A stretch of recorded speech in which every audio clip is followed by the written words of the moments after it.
Okay, so welcome everyone to this afternoon's event. It's so lovely that you've come to join us on this boiling afternoon. We are Cornwall and Devon Collective CIC, so that's Lainey, who has just been doing absolutely everything, Daryl, who's on the camera, and Rudolph, who unfortunately can't be with us today because his daughter had emergency surgery on yesterday. Unfortunately he can't come today, and we are sending positive vibes to his daughter and thanking the NHS for looking after her and the rest of the family. And myself, I'm Helen Thomas. We'd like to start by thanking the Barbican Theatre, especially Sally, Claire, Emma and Dulcie for letting us in, and to the tech team for our very unreasonable tech demands.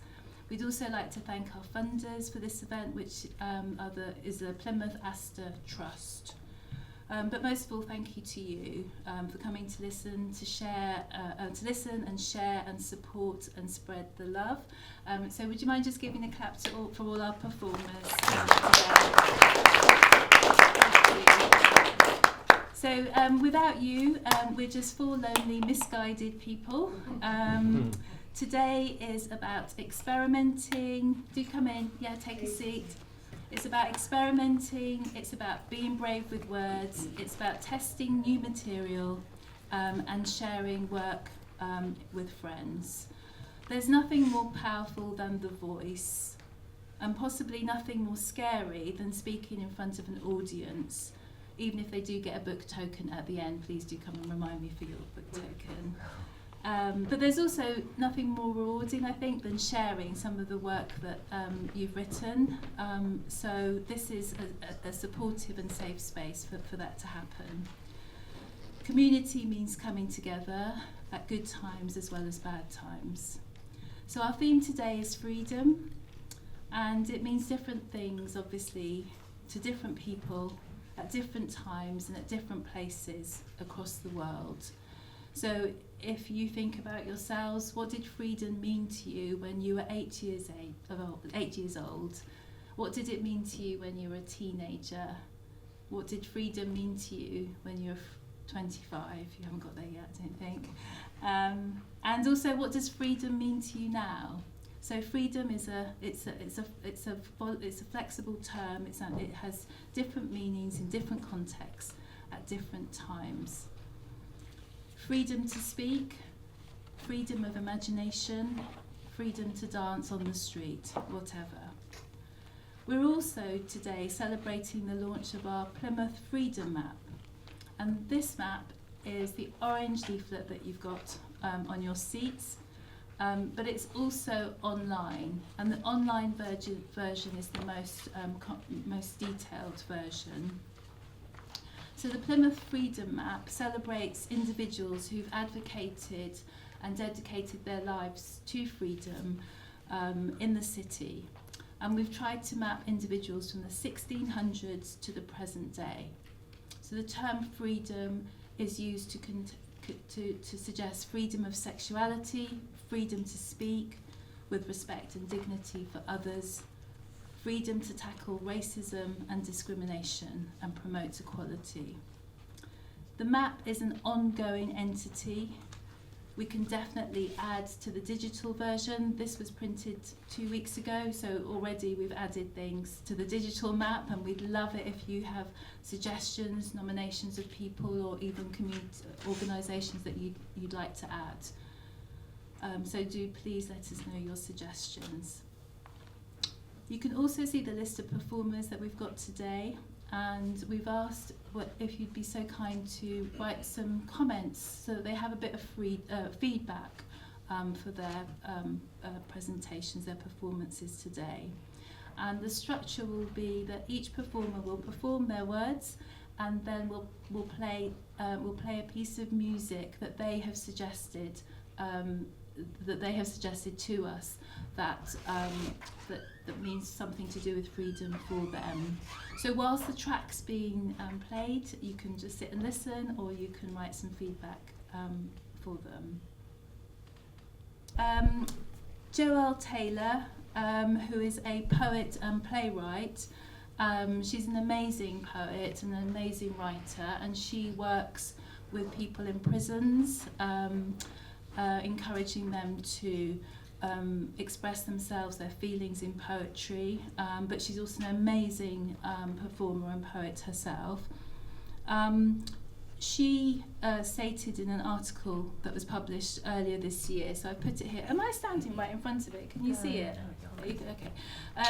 She says, in these bewildering dystopian times, we need a poetic that fosters free thought, immediate response, and provides a sense of community, of coming together. It is a long tradition that the figure of the poet is seen as a social commentator, a thinker and dissident. The poet thinks outside the lines, and live poetry events reflect that.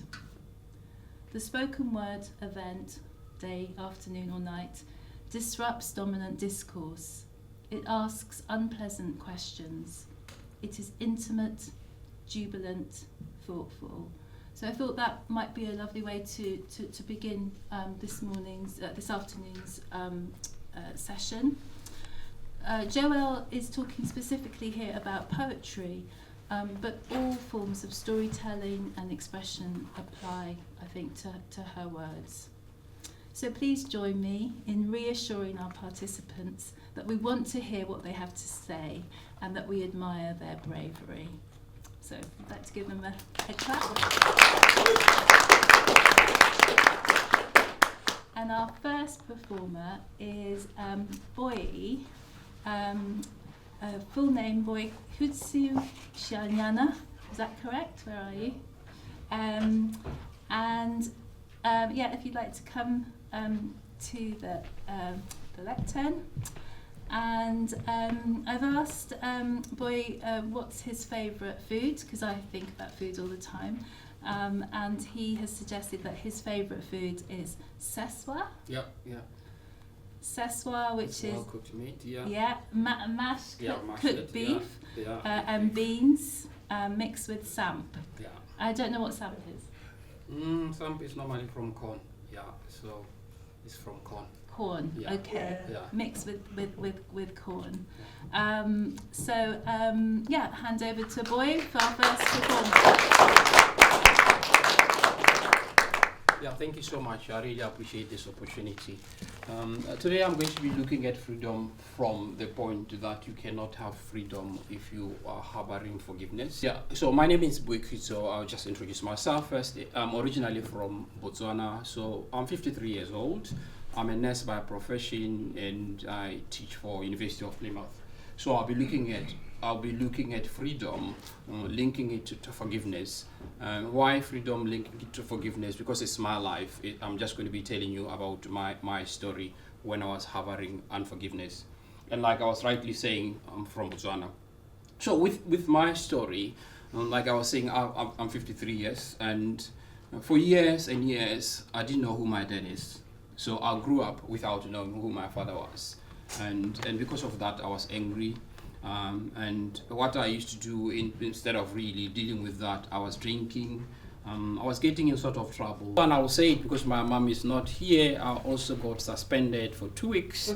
Yeah, when I was, where I was suspended for 2 weeks when I was at secondary school. Why? Because I had that wound, I had that pain. I didn't know who my dad was. I wanted to know my father. My mom, in our culture in Botswana, you don't ask your mom who your dad is. It's not acceptable. You get caned. So, and because of that, I didn't really have a way of really trying to diffuse that really unforgiveness. But for years and years and years, I was dealing with that. I became a Christian. I'm a Christian as well. But even though I became a Christian, gave my life to Christ, I was still wounded. I was still really walking wounded, because that wound you can't just really patch it by going to church, by tithing and things like that. I was really hurt. At a few years on, I think, because I'm looking at the time, a few years on, I did a course. They call it the freedom in Christ. In this course, they give you the tools to deal with that wound. I think you've heard what Nelson Mandela normally look at unforgiveness as trying to drink that person and expecting your enemy to die. That was really what was happening with my mom. I was wishing her a lot of things I can't say here in the audience because I was really angry. But when I did that course, it really taught me that the people who normally hurt us are also hurt themselves. And then I started looking at my mom in a very compassionate way. I'm starting to really try to find out more about her, only to find that my mom, she was born in 1954, so her mom died during delivery. So because of that, she never had a mother. She was raised by cousins, she was raised by sisters and things like that. To her, it was normal not to discuss issues about who your father is, who your mama is, because she never had that motherly figure as well. And so it was really, really hard. But when I did that course, that is really one of the tools they taught us that say, look, we have to forgive, because forgiveness is not a choice, it's a decision you make. And it's not a feeling you have to do it. Because if you don't do it, you are going to be walking the rest of your life wounded, like I was walking the rest of my life wounded. But once I came to that point whereby I started looking at my mom in a very compassionate way, and then forgiving her and say, look, I'm going to start forgiving my mom. That is really when I started really moving forward. I have a very good relationship now with my mom than before, because now I look at her not as someone who's really very difficult like I used to. I look at her as a mom who was doing everything to make sure that she can protect her children, me, for instance, by not telling me who my dad is and things like that.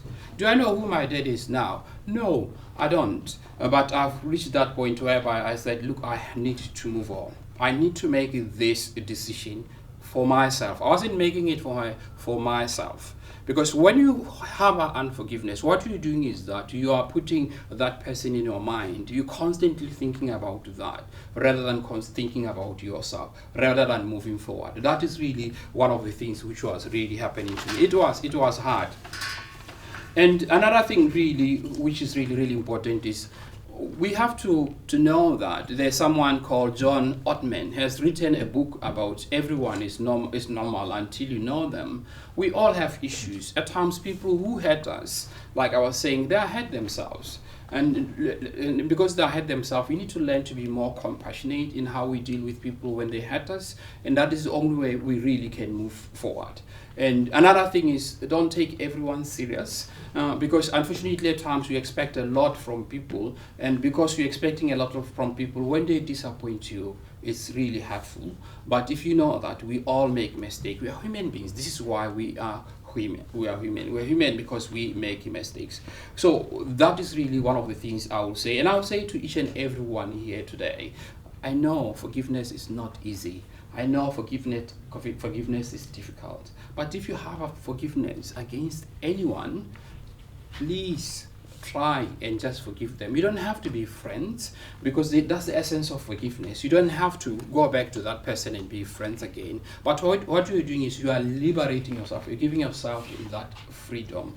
And that is really what really happened to me.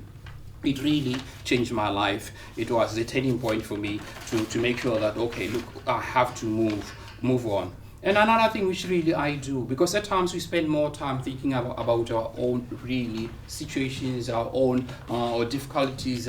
What I tend to do as well, I also volunteer quite a lot, because I use that really voluntary work. Because when you give time, when you give space to other people, you tend to realize that I think that having no dad is painful, but when you have a chat with someone, you realize that what they go through is very, very painful. And I do quite a lot of charity. I do the soup run quite a lot, and I meet people who are really, really disadvantaged, and I talk to them. I treat them like human beings. I treat them like the way I really need to be treated. I also volunteer with the Henya Operation Week UK. We normally go to Botswana with some of the consultants I used to work with, just to try to give other people that chance, which otherwise they will never have. And because of that, that to me is giving me that freedom which really we need. I know some people, we come from different, some people are Christians, some people are not Christians. But with me, from the Christian point of view also, it's a command that we have to forgive others. Because if you don't forgive them, you're not going to be forgiven as well. So I also use that as a measure to say, look, because with me as a Christian, I have to forgive, regardless of how it is. I know people are saying, you don't know what they did to me. I don't have to know. But once you take that really concerted step to say, look, despite what they did, I'm going to forgive them. Because when you forgive someone, it's for you, it's not for them. You're doing it for them. You might find that at times, like with my mom, she didn't see anything wrong with that. She didn't see anything wrong with that. But to me, it was painful. But once I came to that really point where I feel like I need to move on, I need to forgive, to me, that was really a very good point. But I know not all of us here are Christians. If you can't talk to that person, because at times the starting point is to try to talk to that person, but if you can't and you feel this is really painful, talk to someone, talk to counselors. We have counselors all over the place who can really look at it, because the good thing with counselors is they're talking from a non-judgmental point of view. They don't know you, they don't know that person, they'll be listening to you. It does help. But don't go home with harboring that forgiveness. Okay. It's the greatest stealer of freedom. Thank you so much for listening. Thank you. Good afternoon, and thank you very much for attending this event. I was asked to come along and do something on freedom, and so I knew exactly what I wanted to do as soon as it came out. So here we go. As you heard, my name is Barrington Sowden. I was born in Jamaica and came over here when I was 10 years old, and I've been in Plymouth here for about 50 odd years, I think it is. But anyway, it's only numbers. Won't worry about numbers. Okay, freedom is a complex and multifaceted concept, but at its core, it's generally referred to the power or right to act, speak, or think as one wants without hindrance or restraint. Now, this is common and intuitive understanding. It implies the absence of external control or arbitrary limitations. Beyond this basic definition, freedom can encompass various aspects, like political and civil liberties. This includes fundamental rights like freedom of speech, religion, the press, assembly, and the right to participate in government, e.g. voting. These are often enshrined in laws and constitutions. Personal autonomy, the ability to make one's own choice and decisions, to self-determine, to live according to one's own values and desires. This is often contrasted with being enslaved, imprisoned, or under certain complete control of another. Exemptions from undesirable conditions. Freedom can also mean being free from something negative, such as freedom from fear, poverty, pain, or oppression. Independence. This can apply to individuals, for example, financial independence, or nations, for example, national independence from foreign rule. Ease in facilities. In a less abstract sense, freedom can refer to the ability to move or act with ease, without obstacles or restraints. It's a philosophical interpretation, sorry if you say that. In philosophy, freedom is often linked to concepts like free will, the ability to make choice, not predetermined by fate or necessity. The moral responsibility. Some philosophical perspectives emphasize freedom from internal desires or addiction as a form of true freedom. Freedom and responsibility. Many thinkers emphasize that freedom is often accompanied by responsibility. The ability to act without restraints also implies a responsibility for consequences of those actions, especially when they impact others.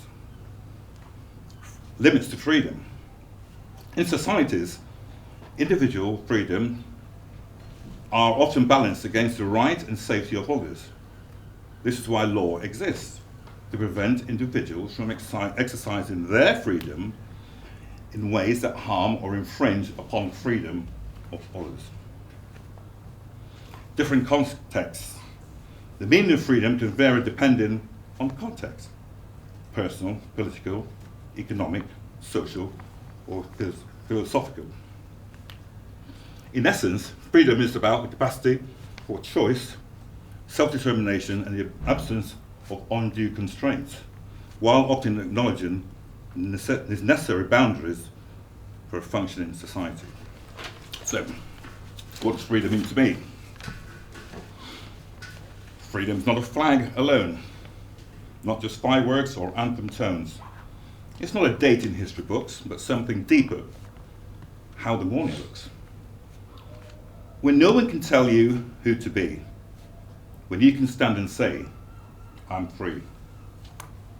Freedom is choice, the right to raise my voice in rooms that once were silent, to question what's unjust or violent, to worship or not without fear, to love, to live, to hold someone dear, without apology or disguise. That to me is when freedom flies. But let's be real.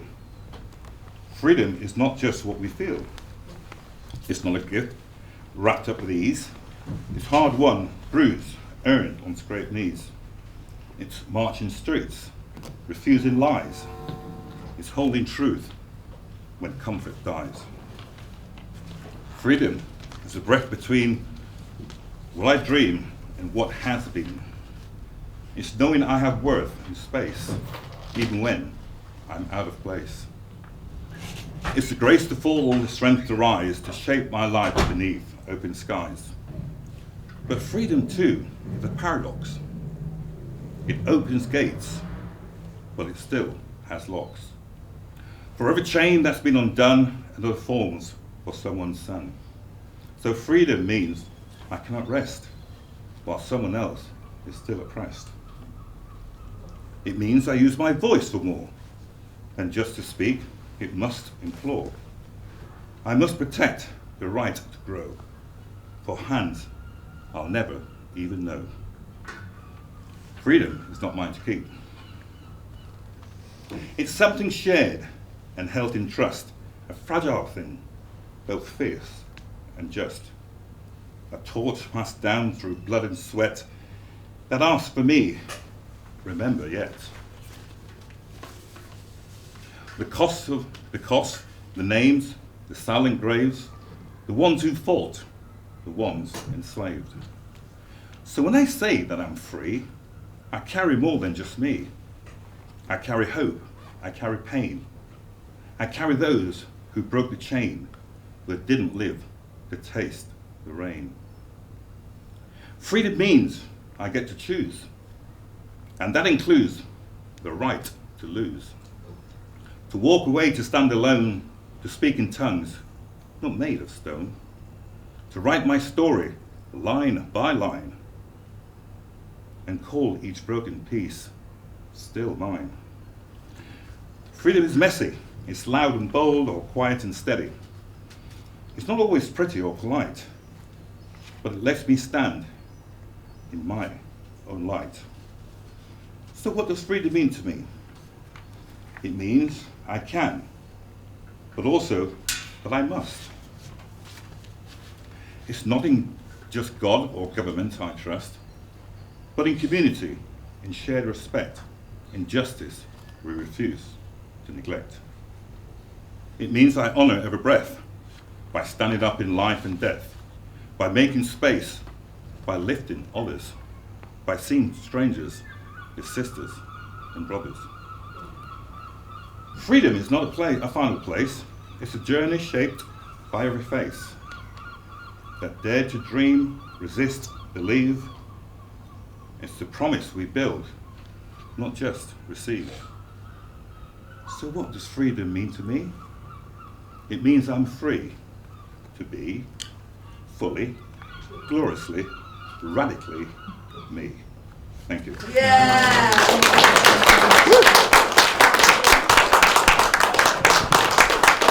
So this poem is about being a refugee and an asylum seeker and living in the UK. So it's about my family and a refugee that we're looking after is called Eric. And I guess that goes around what freedom looks like if you're coming from like a war-torn country or like ourselves, like a genocide. I went to the pub your grandma used to own, the one your family no longer visited because of the pain. I felt it too, but mine was shaped by the memory of you. This was once something we shared.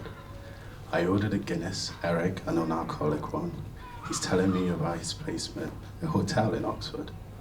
He shows me photos on his phone, a dinosaur skeleton, something so ancient and impossible. I look at him, a man who buried his family and crossed borders to survive, and I think what it means to still want to see a dinosaur, to still want to be amazed. There's something holy in that, isn't there? The audacity of wonder. After I walk to my sister's, half tipsy, half floating, she opens the door and says, "Marge died today." "Marge who? From The Simpsons? You mean the voice actor?" "No," she says, "the character." And I think this is what peace looks like, to mourn someone who never existed. A refugee from Rwanda who has seen things that no one should see, now grieving a cartoon mum with blue hair. And I felt it, this strange comfort, the universe wrapping his arms around us and saying, "You made it here," to this absurd, gentle moment. I thought about my brother's kids and my sister's too. The way they run into my arms without asking what I do for a living. They don't need me to be successful or interesting or cool, just here, just me. And I wonder, how could I ever repay them both for giving me this gift of being loved so freely? Later I sit in silence and I realized if I'm sad and I can articulate it, I have people who will listen. How lucky I am to live such a life.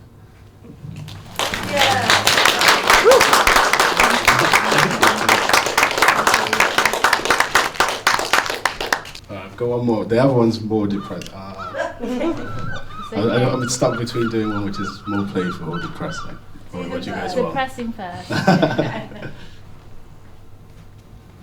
There are two cleaners at my workplace who play the lottery every week. $250, that's nothing, is it? Gotta be in it to win it. Each morning I ask, "Have you won?" They smile. You wouldn't see us if we had.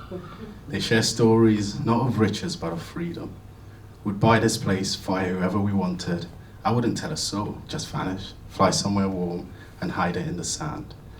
And I wonder if they know this moment, this just before, this is the real thing. Before the money rearranges the room and the silence starts to cost, before they question, were we happier without it?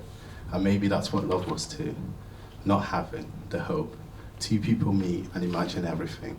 The dream house, you as a dad, me as a mom, the kids, our faces, the cities with foreign lights, before it turns, before we had the arguments about our parenting styles. Before the dream house became a quiet kind of prison. Before we stopped traveling, before we started watching each other vanish behind the same front door. I think, were we happier before? Before the words meant contract, before I love you had to mean more than just love, before all that we could have been sat in the past tense between us.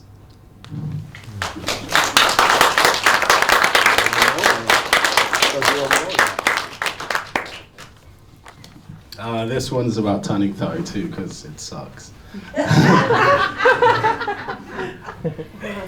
I'm writing this running late to a meeting, one I already knew I'd be late for. The message read, "Good morning," attaches the file to Project X, running late due to traffic. The universe of code for I couldn't find a reason to get out of bed. What do I even mean by good morning? Am I wishing them one? Declaring it so, regardless of my own feeling? Is it an instruction, be good this morning? Anyway, how do I feel? Complex. We're probably walking straight into World War II or World War III, courtesy of Trump. And yet, amidst unrest, wars, and chaos, I still have to write an email that says, "I hope all is well." All is not well. I know I'm on a sinking ship, but what's the move? Keep playing like the musicians on the Titanic? Or do I down the last drink and dance before it all goes under? I still haven't answered you. I guess 32 feels like a Tuesday. No great myths attached. It's not the 27 Club. It's 1 year from 33, the Jesus years. I exist in a world where discovery has been so exhausted, and what is left is so alien, it might as well be extraterrestrial. How does AI even work? So I feel lost, but somehow also found. Like I can see the script, know it's all a performance, and yet I'm still deciding whether to act. But maybe that's the piece, not to sell it all and run, but to burn it all down, but to rejoice in the flames.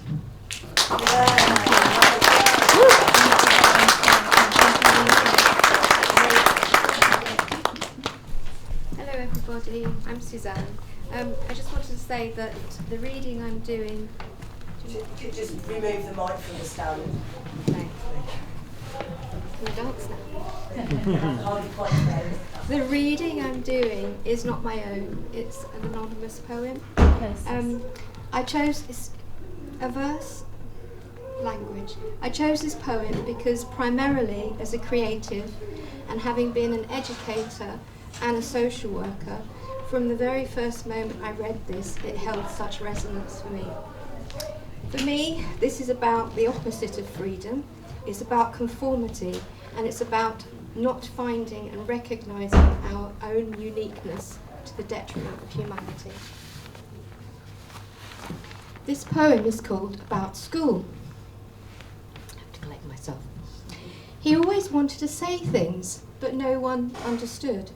He always wanted to explain things, but no one cared, and so he drew. Sometimes he would just draw, and it wasn't anything. He wanted to carve it in stone or write it up in the sky. He would lie out on the grass and look up into the sky, and it would be only him. And the sky and the things inside needed saying. And it was after that that he drew the picture. It was a beautiful picture. He kept it under the pillow and would let no one see it. And he would look at it every night and think about it. And when it was dark and his eyes were closed, he could still see it, and it was all of him, and he loved it.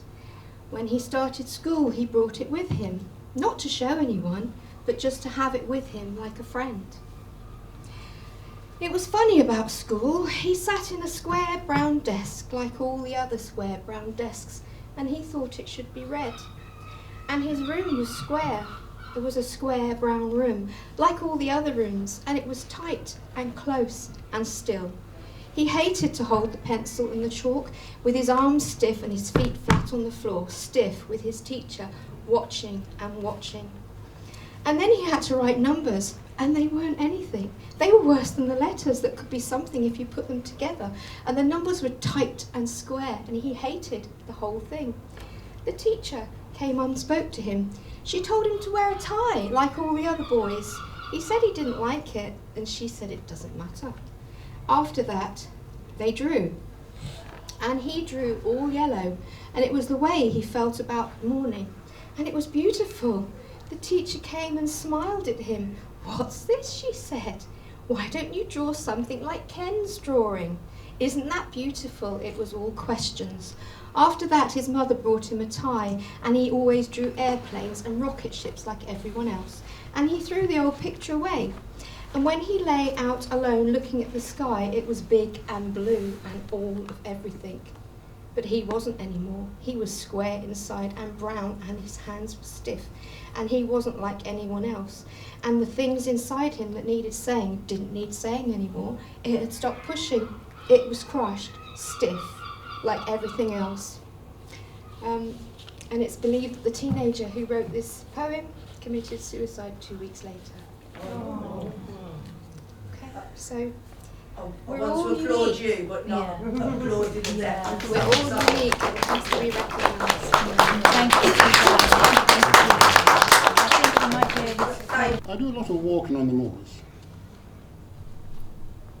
As a matter of fact, I spend most of my time up in the moors. And it's amazing what it does for you. It does for your physical and mental well-being. And sometimes I get the giggles when I think of things. And also my dog. And I started writing things in the name of my dog. It's called Mr. Dog. And Mr. Dog is a nemesis for squirrels, chickens, birds, people on next door who are anti-woke, who are anti-DEI, negative people. And when Helen told me about this, I thought, oh, there's something that Mr. Dog has posted on Nextdoor. And I thought I'll bring it to you all. Let's see what you think about it. Freedom. What is freedom? Exactly what does freedom mean to you? Is your freedom the same as my freedom? How do you realize freedom? And how will those who follow you realize that freedom?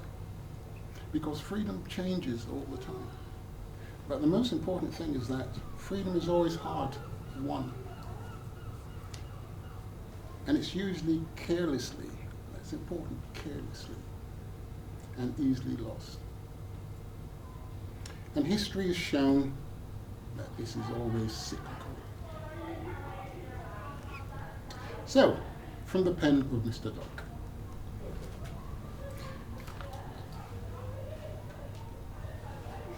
It is quite revealing how within society people take on the attributes of some animals. As a very inquisitive dog, I often sit under the apple tree in the garden to watch the world and its denizens and see the similarities which binds them together. My human alpha has a fondness for Nancy and Aesop's fables.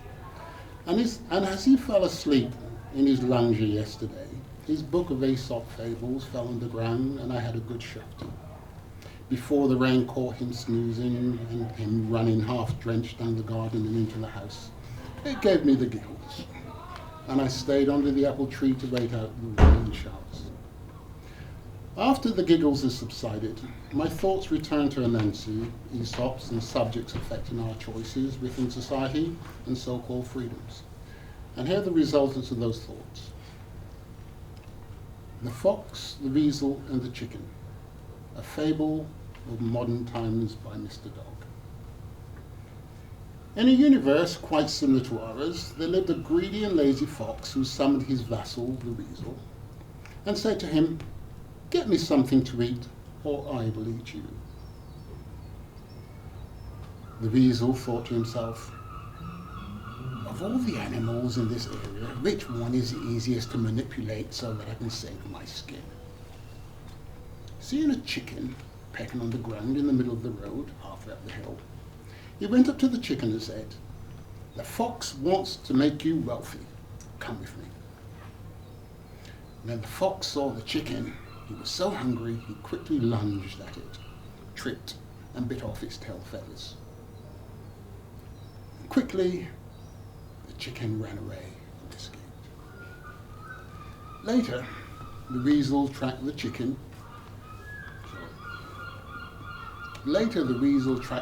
to a small stream and watched it doing what chickens are meant to do, scratching at the ground, pecking at insects and small stones to feed its crop. He thought it seemed contented, but he knew he had to convince it to return with him to the fox to save his skin. Seeing the weasel, the chicken raised its head and said, "You tricked me. The fox tried to kill me." The weasel replied, "Don't be silly. He took your tail feathers to give them to the alchemist who is going to convert them into solid gold. Let's go back and see how wealthy you've become." The chicken, who always had dreams of becoming wealthy, thought, "That sounds reasonable," and followed the weasel to meet the fox and receive his wealth. This time, the even hungrier fox once again attacked the chicken and bit off his left leg. But the chicken again escaped, and with a lopsided gait, hid in an outcrop of brambles. With his nose to the ground and following the scent of the fresh chicken blood, the weasel tracked it to the bramble patch. When on trying to coax it to come out, the chicken said, "You lied to me. The fox bit off my left leg." The weasel replied, "He just wants to prepare you for your future life of wealth. Just think of it. How many wealthy people do you see walking?" Aren't they all driven about in carriages? And do you not sit with your legs tucked up beneath you for comfort? With no legs, you can sit comfortably in your carriage, and servants will cater for your every whim. So come on, come back with me and receive your wealth. Desperately wanting to become wealthy and live like wealthy people do, the chicken saw itself sitting and being driven about in a carriage, whilst waving to all the other animals, so it once more believed the weasel and returned to see the fox. This time, the fox caught the chicken and killed it. But being lazy, he just couldn't deal with the feathers, so he said to the weasel, "Good job bringing me the chicken. Now pluck it and skin it for me and bring me its brain, breast, lungs, liver and heart." Taking the chicken away, the weasel plucked and skinned it, but ate its head and took the breast, lungs, liver and heart back to the fox. Thinking he was being shortchanged by his vassals, angrily and menacingly the fox said, "Where's its brain?" "But it had no head, my lord. If it had one, it wouldn't have come back after you severely harmed it by biting off its tail, feathers and left leg." The fox thought for a moment and said, "That's very true," and gobbled up the breast, lungs, liver and heart. There's a moral to this story, but it's up to you to decide exactly what is freedom. Thank you. Thank you.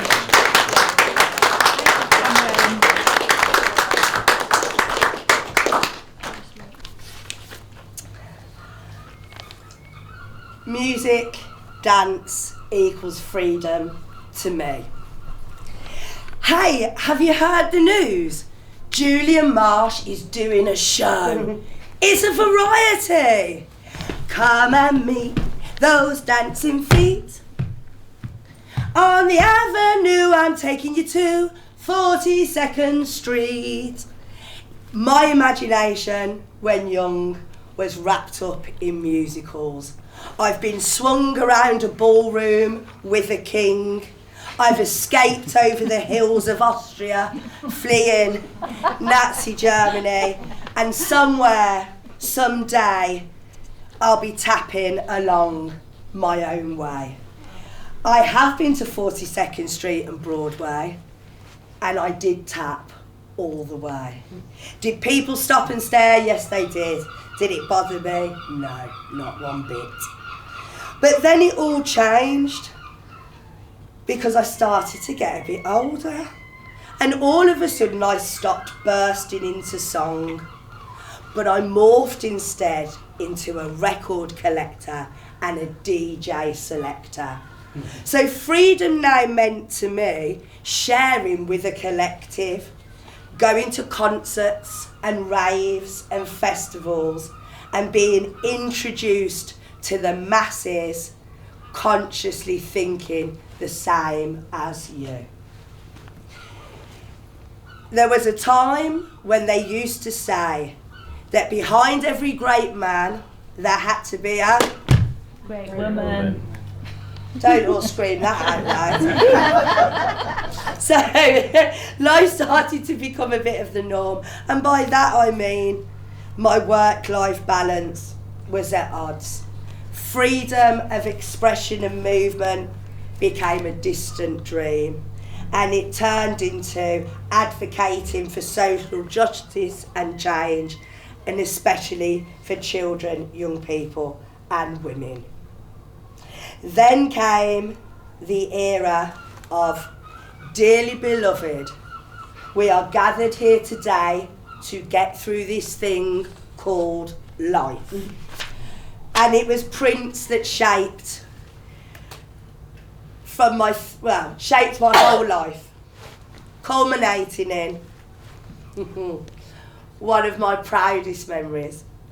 After being told off for dancing at the Prince concert by the staff. Being told off by the staff. When it came to the encore, I ran to the front, and Prince was here and I was there, And in that moment, he stopped and stared.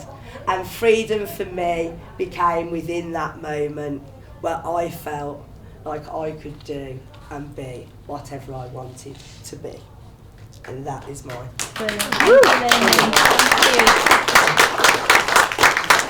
Thank you.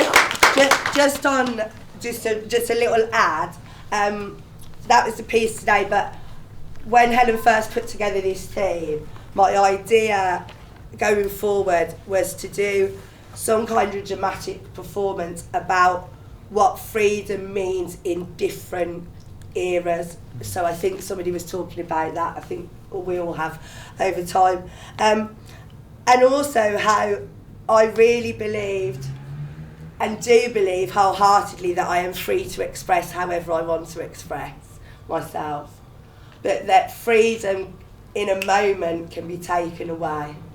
I had a conversation with somebody not long ago who used language that I haven't heard for a very long time. And the words were nigger or packy, and it was quite an awkward conversation. In that moment, the Lainey you see here,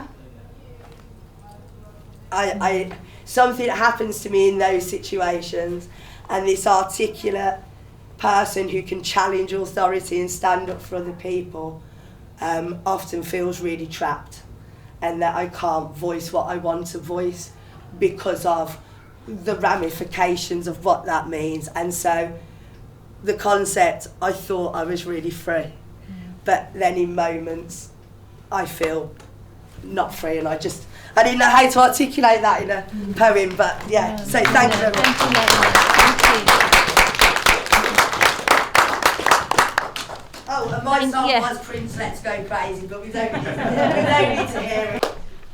So yeah, Victoria De Rijker is, what was your favourite meal? You did fill in the form. I did so. Did you? Oh. Well, I mean, one of my favourite things to do is like picnic here in the southwest with a massive swim. Wonderful part of the world. So my it is Victor Aker, but I've also got a pseudonym which is Dr. Quack. And under that pseudonym, because I was an academic and they're all quacks, so I write fables, and I was so excited to hear your fable because it's a beautiful African tradition and really does need to be kept going. I feel like now more than ever, it seems freedom's such a hard-won thing, as people have said, a painful experience of migration or fleeing war zones, and then standing up to protest, followed by imprisonment. And we're seeing this every day, but it's worth it. And as the writer, one of my favourite writers, Ursula Le Guin, put it, freedom is unlocking the air. This story, this fable, is called Bird's Boots. It was not the best day for a walk. The wind was cold and the ground too hard. Bird's boots were new. They pinched and the laces felt too tight. Soon, Bird would feel a blister raise between the heel and the new leather. Bird could also not remember what direction to walk in to get where Bird would be free. Bird had no map. Soon, Bird began to worry about how long it would take to get there by walking in these painful boots. Could the walk even be done in a day? Would night fall and make the way impossible? As it got later, would they begin to worry too, and think that Bird was involved in some accident, lost or missing? Bird was walking by the cliff edge by now. Bird had loosened the laces of the too tight new boots and suddenly tripped over them, over the cliff, into the air.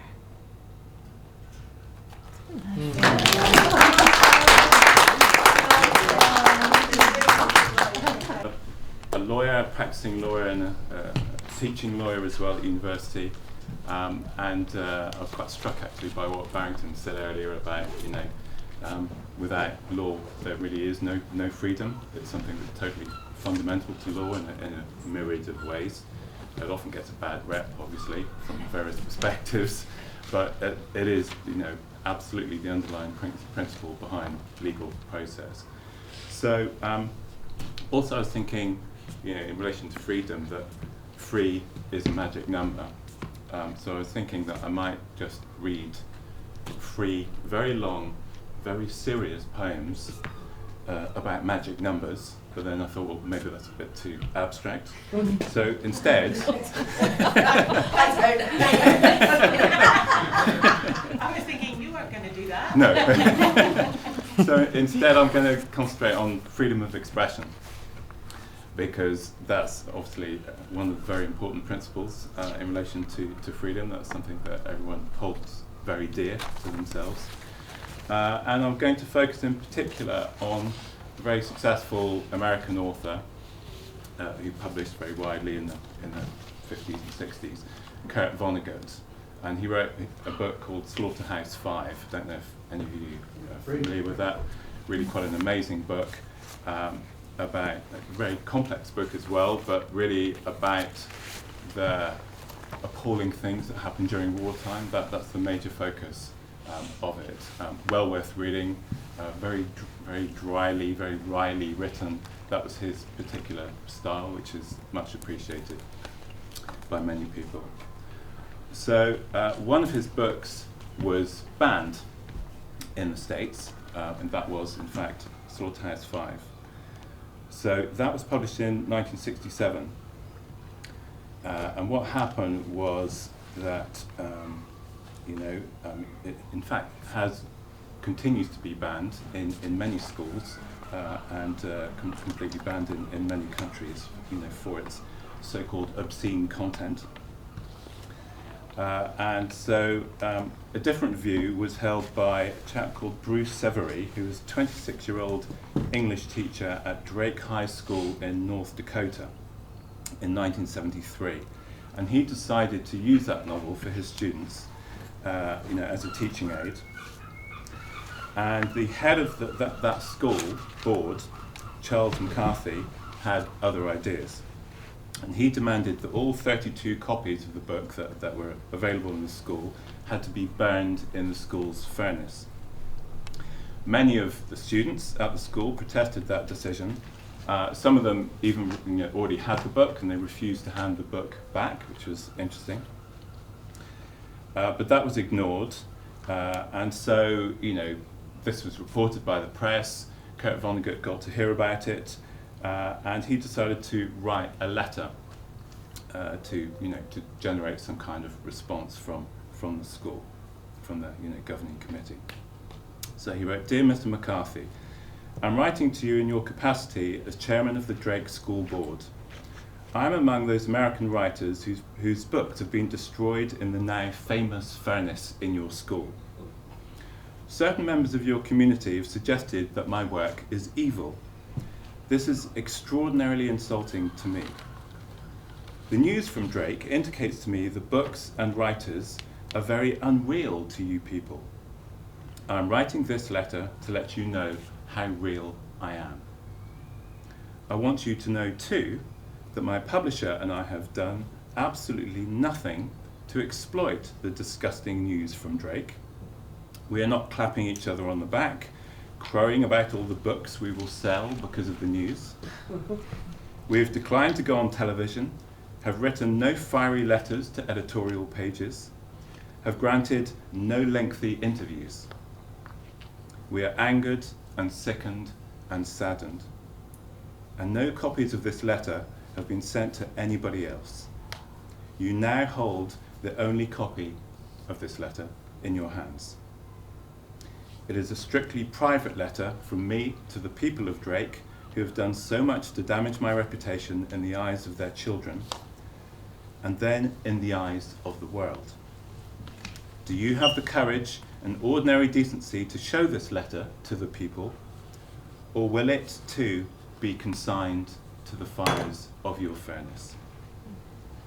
I gather from what I read in the papers and hear on television that you imagine me and some other writers too as being sort of rat-like people who enjoy making money from poisoning the minds of young people. I'm in fact a large, strong person, 51 years old, who did a lot of farm work as a boy, who was good with tools. I've raised 6 children, 3 my own and 3 adopted. They've all turned out well. 2 of them are farmers. I'm a combat infantry veteran from World War II and hold a Purple Heart. I've earned whatever I own by hard work. I've never been arrested or sued for anything. I'm so much trusted with young people and by young people that I've served on the faculties of the University of Iowa, Harvard, and the City College of New York. Every year, I receive at least a dozen invitations to be commencement speaker at colleges and high schools. My books are probably more widely used in schools than those of any other living American fiction writer. If you were to bother to read my books, to behave as educated people would, you would learn that they are not sexy and do not argue in favour of wildness of any kind. They beg that people be kinder and more responsible than they often are. It is true that some of the characters speak coarsely. This is because people speak coarsely in real life. Especially soldiers and hard-working men speak coarsely, and even our most sheltered children know that. And we all know too that those words really don't damage children much. They didn't damage us when we were young. It was evil deeds and lying that hurt us. After I've said all this, I'm sure you are still ready to respond. In effect, yes, yes, but it still remains our right and our responsibility to decide what books our children are going to be made to read in our community. This is surely so. But it is also true that if you exercise that right and fulfill that responsibility in an ignorant, harsh, un-American manner, then people are entitled to call you bad citizens and fools. Even your own children are entitled to call you that. I read in the newspaper that your community is mystified by the outcry from all over the country about what you have done. Well, you have discovered that Drake is a part of American civilization, and your fellow Americans can't stand it that you have behaved in such an uncivilized way. Perhaps you will learn from this that books are sacred to free men for very good reasons, and that wars have been fought against nations which hate books and burn them. If you are an American, you must allow all ideas to circulate freely in your community, not merely your own. If you and your board are now determined to show that you in fact have wisdom and maturity when you exercise your powers over the education of your young, then you should acknowledge that it was a rotten lesson you taught people, that you taught young people in a free society when you denounced and then burned books. Books you hadn't even read. You should also resolve to expose your children to all sorts of opinions and information in order that they will be better equipped to make decisions and to survive. Again, you have insulted me, and I am a good citizen, and I am very real. Kurt Vonnegut.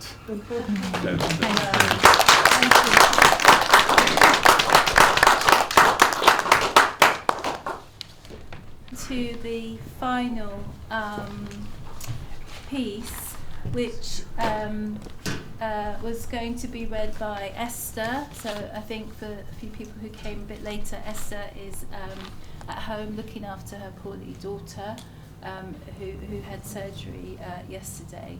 But she sent her poem and asked if it could be read. So I hope I do it justice. So it's one poem. Freedom. Freedom prepares an abundant table where no one goes hungry. Freedom provides a roof, a home, a shelter from the storm. Freedom educates the mind, filling it with knowledge and ideas, in readiness for an optimistic future. Freedom.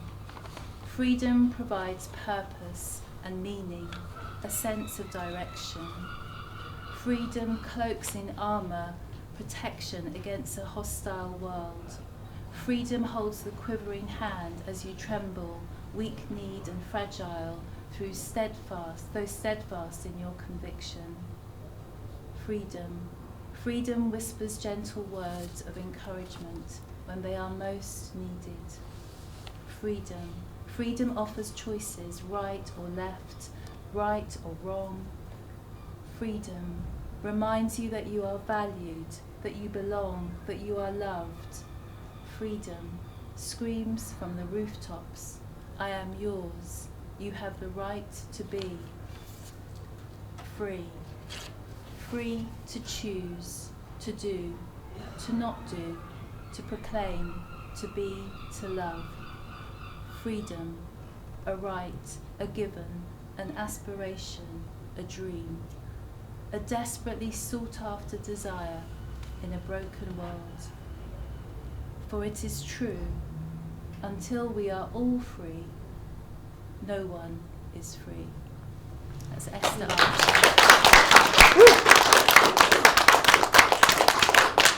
So we've come to the end, and we have a book token and a special prize for all of our performers today.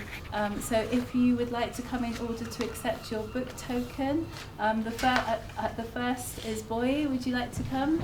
If we could just, thank you.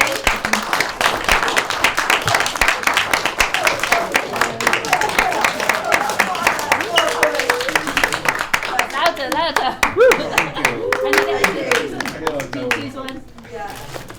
Yeah. Thank you. Readers? Sorry. If you see me on the way out, I'll give you a little token. So you can For a drink. Yeah, courtesy of the Plymouth Aston Trust. So thank you. There you go. You can choose a sweet. Thank you, readers.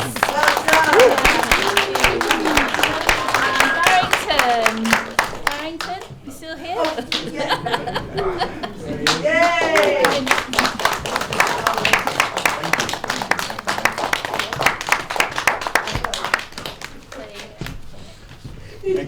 Lucky dip.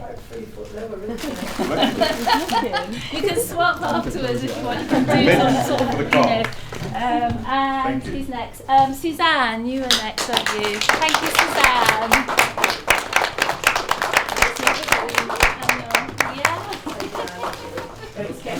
Yeah. And then Cameron. Thank you, Cameron.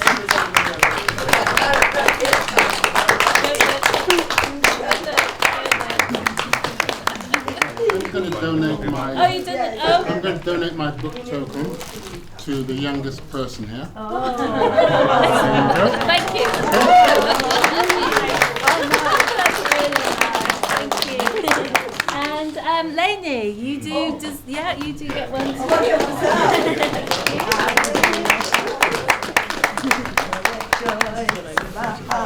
Oh, thank you very much. Well, move on. All right, take too long. Oh, I get the licorice. There's only one of those, actually, so you're lucky. There's only And one then there. Victoria. I'm going to give mine to a university student. Oh, sorry. Get yours. Thank you. He doesn't want it. He doesn't. Freedom is the right to give it back. Yeah, you can say no. To reject it. Thank there you very go. much. Yeah, choose. Well, without looking. Yeah. Yeah. Thank you. Thanks to Victoria and Hugo De Wyker. You're next. You? Yeah. We've got one. I want to give my token to Carmen, who's been in hospital. So if you could just like Carmen. Yeah, have that's good. And do you want to give her the sweets as well? sweets as well.